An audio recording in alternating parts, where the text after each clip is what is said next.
आइए आज हम लोग एक कथा पढ़ेंगे। बड़ी सुंदर कथा है बच्चों, मैं आपको बताऊं, और इसको आप लोग बहुत ध्यान से सुनेंगे। इस कथा का नाम है, इस 7वें पाठ में आपके है, सुविज्ञात में वो विश्वासेत। मतलब अच्छी तरह से जानकर ही विश्वास करना चाहिए।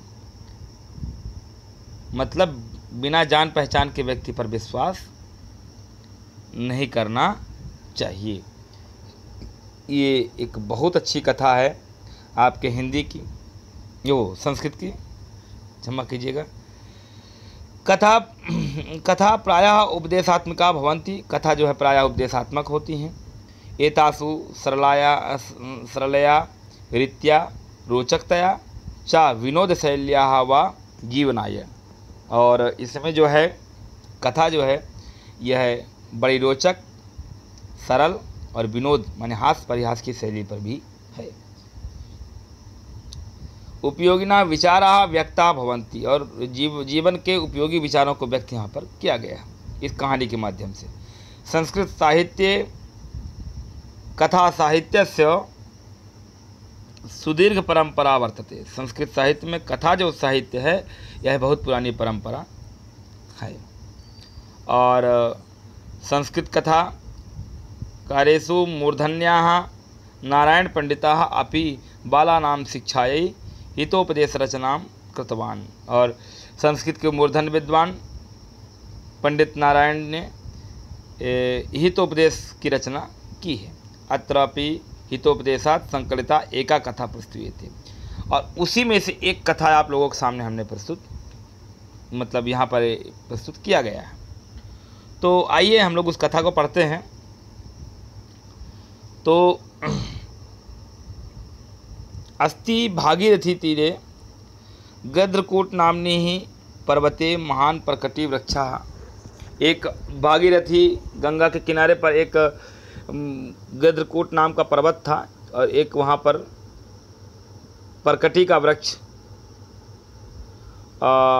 मतलब एक प्रकटी का वृक्ष था।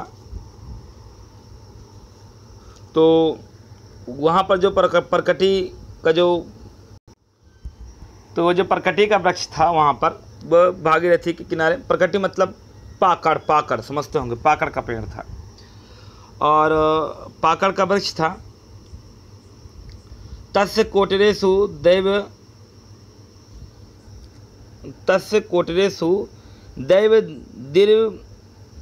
दुर्विपाक गलित नखाः नयनाः जरदगवनां गृधः प्रतिवसति स्म।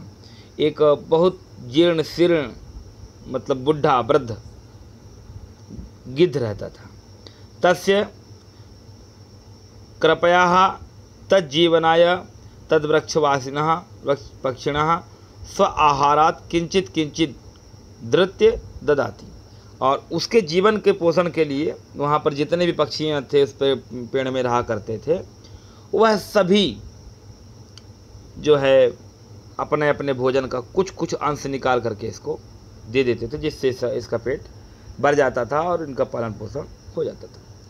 तेन असौ जीवति अथ कदाचित दीर्घकर्णाम मार्जरः पक्षी शावकान भक्षितुम तत्रागता। एक दिन तेन असौ जीवति, इस प्रकार से वह जीते थे। अथ कदाचित दीर्घकर्ण, एक कहीं से दीर्घकर्ण नाम का एक बिल्ली पक्षी के बच्चों को खाने के लिए एक दिन वहाँ पर आ गया। ततस्य मायांतम दृष्ट्वा पक्षी शावकैर भयातैर कोलाहलम करता। और पक्षी शावक माने पक्षी के जो बच्चे थे वो डर के मारे कोलाहल करने लगे, क्योंकि गिद्ध तो अंधा था, नाखून भी उसके मतलब अंधा भी था, नाखून भी गल चुके थे, वृद्ध था। तो कोलाहल करने लगे सभी पक्षी के बच्चे। तक श्रुत्वा जरदगवेन उक्तम। और यह सब सुन करके, हल्ला सुन करके, जरदगव नाम का जो गिद्ध था उसने कहा, को मायाति, कौन है? दीर्घकर्ण गृधम अवलोक सभायामाह हा हतो अस्मि। और जैसे दीर्घकर्ण ने गिद्ध को देखा, डर के मारे भयभीत हो गया कि ओहो, आज तो लगता है मैं मारा गया, आज मुझे ये गिद्ध नहीं छोड़ेगा। अधुना सन्निधाने पलायितुम भक्षामः। और मैं इसके सामने से भाग भी नहीं सकता। यदि यथा भवितव्यम तदा भवतु। अब जो होगा सो देखा जाएगा। तद विश्वास समुत्पाद यास्य समीपम गच्छामि। किसी प्रकार से ढाढ़स बांध करके उस गिद्ध के पास में गया। इत्यालोच्यो पसृत्य ब्रवीति आर्य तमाभिवादने तमाभिवंदे। और जाकर के पास में गया और जाकर के कहता है हे श्रेष्ठ, आपको मेरा प्रणाम है। गृधम अवदत्। कौन बोला ऐसा? बिल्ली बोली। तब गिद्ध बोलता है कस्त्वम। गिद्ध ने कहा कौन हो तुम? सो अवदत् मार्जरो अहम। जैसे गिद्ध ने पूछा कि आप कौन हो, तो उसने कह दिया कि मैं बिल्ली हूँ। गृधो ब्रूते दूरम परसर नो चेत हंतव्योसी मया।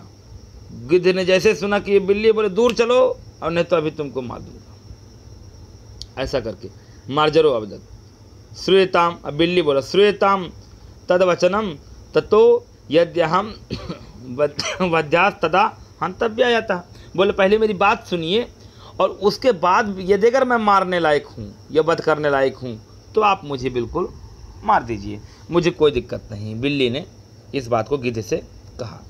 तो क्या कहता है बिल्ली? जाति मात्रेण किम कश्चित हन्यते पूजते क्वचित। क्या जाति मात्र से कोई माने पूजने और मारने योग्य हो जाता है? व्यवहारम परिज्ञाय वध्या पूज्योथवा भवेत्। मतलब व्यवहार से व्यक्ति पूजने और मारने योग्य होता है। किसी की जाति से किसी को मारा और पीटा नहीं जाता। गृधो ब्रूते। गिद्ध ने कहा ब्रूहि किमर्थम आगतोसि। उसने कहा कि बोलो आप क्यों आए हो? सो अवदत् अहम अत्र गंगा तीरे नित्य स्नायी निरामिषासी ब्रह्मचारी चांद्रायण व्रतम आचरण तिष्ठामी। उसने कहा कि मैं जो है नित्य गंगा जी स्नान करने के लिए आता हूँ, नित्य स्नान करने के लिए यहाँ नदी पर आता हूँ, सरयू नदी पर। और मैं बहुत पुण्यात्मा हूँ, ब्रह्मचारी हूँ। चांद्रायण बहुत कठिन व्रत होता है। 3 दिन तक कुछ भी निराहार रहने वाला व्रत, चांद्रायण व्रत को धारण करने वाला, कैसे कठोर तपस्या को करने वाला हूँ। अहिंसावादी हूँ। यूयम धर्म ज्ञान रता विश्वासम भूयमाया इति पक्षिणः सर्वे सर्वदा ममाग्रे प्रस्तुवन्ति। और आप धर्मज्ञ हैं, मेरा विश्वास कीजिए। सभी पक्षी मेरा विश्वास करते हैं। अतो भवद्भ्यो विद्या वयोवृद्ध्यो धर्म श्रोतुम यहाँ गतः। आप तो विद्वान हैं, वयोवृद्ध हैं। कितना मस्का लगा रहा है देख लीजिए। भवन्तस् चैतादृशः धर्मज्ञाः येनमथितं हन्तुं मुद्धताः। तो इस प्रकार से इसने कहा, गिद्ध क्या बोला? बोला बिलाओ मांस में रुचि। मतलब इसने सब कुछ पहले बताया गिद्ध से। देखिए मैं आपको मतलब बहुत तरीके से समझा रहा हूँ। गिद्ध बोला बतला किस लिए तू यहाँ आया है? वह बोला मैं गंगा के किनारे नित्य स्नान करता हूँ, मांस का भक्षण ना करने वाला, ब्रह्मचारी, चंद्रायण व्रतधारी। और एक व्रत होता है, बहुत कठिन व्रत होता है जिसे मैं करता हूँ। आप धर्म और ज्ञान में लगे हुए विश्वास के स्थान हो। ऐसा सब पक्षी सदा मेरे सामने कहा करते हैं। कहें मेरे सामने सब लोग आपकी बड़ाई करते हैं। इस प्रकार से उसे कह रहे हैं। इससे विद्या और अवस्था में आप वृद्ध हैं। आपसे धर्म सुनने के लिए यही मैं यहाँ आया हूँ। आपसे धर्म का उपदेश सुनने के लिए। आप ऐसे धर्मज्ञ हैं कि मुझ अतिथि को मारने को उद्यत हुए। क्या यही गृहस्थ धर्म है जो धन ना हो तो भी प्रीति के वचनों से अतिथि को पूजना चाहिए। कितनी अच्छी बात कह रहा है। कहता है कि आप कैसे हैं, आप तो धर्म के अवतार, हम तो सुने हैं कि आप बहुत माने धर्मात्मा हैं और आप मुझे मारने की बात कह रहे हैं। इस प्रकार से बड़ा गृधो अवदत् मार्जरो में मांस रुचि पक्षी सावकाश चात्र निवसंती तेनाहम ब्रवीमि तच्छ्रुत्वा मार्जरो भूमि स्पृष्ट्वा कर्णौ स्पृशति ब्रूते च मया धर्मशास्त्रं श्रुत्वा वीतरागेण दुष्करं च चान्द्रायणं वसितं परस्परं विविधमानानपि धर्मशास्त्राणाम अहिंसा परमो धर्मः इत्यत्र मात्यम। तो कहते हैं गिद्ध बोला बिलाव जो होती है, बिलाव की मांस रुचि हमेशा रहती है, चाहे कुछ भी करे, उसकी कितना बता ले, लेकिन मांस में रुचि तो रहती है। और यहाँ पक्षी के बच्चे रहते हैं, इसलिए मैं कहता हूँ। यह सुनकर के बिलाव ने पृथ्वी को छूकर कान पकड़ करके बोला, मैंने धर्मशास्त्र को सुना है, विषय वासना को छोड़ने के बाद यह कठिन चांद्रायण व्रत मैंने धारण किया है। परस्पर विवाद करने वाले धर्मशास्त्रों में ही अहिंसा परमो धर्म, माने अहिंसा परम धर्म है, माने किसी को न मारना ही धर्म है, ऐसा कहा गया है। ऐसा एक मत से मैंने माना है। देखो कितनी बड़ी बात कह रहे बिल्ली। और एवं विश्वास सा मार्जरस्य तरुकोटर स्थितः ततो दिनेषु गच्छत्सु पक्षी सावकाना क्रम्य कोटर मानी प्रत्याह खादति येषां पत्यानि खादितानि तैः शोक तैर्विल पदभिरतस्ततोः जिज्ञासा समारब्धा परिज्ञाय मार्जरः कोटरान्निःसृत्य बहिः पलायितः। पश्चात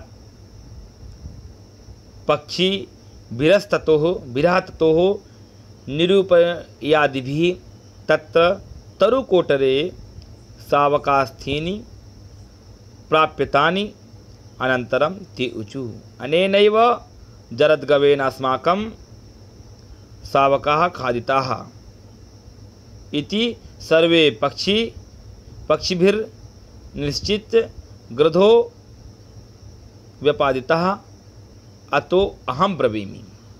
तो यहाँ पर क्या किया, इस प्रकार भरोसा दिया बिल्ली ने, किसको, गिद्ध को। और गिद्ध को भरोसा दिया और गिद्ध ने उसे उस खोखले में ठहरा दिया। कुछ दिन बीतने के बाद पक्षी के बच्चे को पकड़ करके वृक्ष के खोखले में ला करके प्रतिदिन खाने लगा। और जिनके बच्चे खाए गए उन रोते हुए दुखी इधर उधर ढूंढने लगे। और यह जानकर कि बिलाव वृक्ष के खोखले में निकल करके बाहर भाग गया। जब उसने यह देखा कि पक्षी लोग जो है ये सब जान गए हैं मेरे विषय में कि मैं इसको मतलब खा रहा हूँ, तो मतलब पहले ही कि ये लोग सब मुझे ढूंढ रहे हैं, तो पहले ही जान नहीं पाए, उसके पहले ही वो बिल्ली भाग गया। अब फिर इधर उधर देखने वाले पक्षी ने वृक्ष के खोखले में देखा तो उनके पक्षी के बच्चों की हड्डियाँ मिली, पक्षी शावकों की हड्डियाँ प्राप्त हुई। इसके बाद वे सभी लोगों ने मीटिंग बैठाई और निश्चय किया कि जरूर इस गिद्ध ने ही हमारे बच्चों को खा लिया है। ऐसा उन्होंने निश्चय किया और गिद्ध को सब लोगों ने मिल करके मार डाला। और इसीलिए कहा जाता है, क्या कहा जाता है, अज्ञात कुलशीलस्य वासो देयो न कस्यचित् मार्जरस्य हि दोषेण हतो गिद्धो जरत गवः। माने जो अज्ञात कुल, जो जिसको माने किसी कुल को जिसको न जाने, बिना जाने किसी को अपने घर में रुकने नहीं देना चाहिए। जिस प्रकार बिल्ली पर भरोसा करके जरदगव ने उसे रुकने दिया और अंत में वह खुद मारा गया, इस प्रकार से व्यक्ति कभी बिना जाने किसी को भी अपने घर में कभी नहीं रुकने देना चाहिए। यह सारांश है, और सारांश पाठ का नहीं, जीवन का सारांश है। इसको हर एक व्यक्ति को मानना चाहिए, इस सारांश को धारण करना चाहिए। तो मतलब यह यह जो कथा है कि गिद्ध को विश्वास दिलाया और गिद्ध को विश्वास दिला करके वह बिल्ली वहाँ रुक गई और कुछ दिनों तक उसने पक्षी के बच्चों को सभी को खा लिया।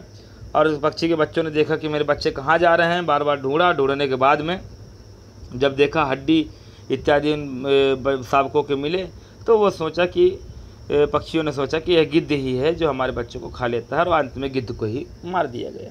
तो माने दोष किसी और का, मारा कोई और गया। तो इस प्रकार से बिना जाने बिना समझे किसी को भी दया करके आश्रय नहीं देना चाहिए। दया नहीं तो संत कसाई, और दया करी तो आफत आई। दया नहीं है तो कह देंगे कि बड़ा कसाई है, और दया कर दी तो ऐसे आफत आते हैं। इसलिए जीवन में इसको मूल मंत्र मानिए, यह पाठ नहीं आपके जीवन का सारांश बनना चाहिए। बच्चों, आज के लिए इतना ही। आगे की वीडियो में हम पुनः मिलेंगे। धन्यवाद।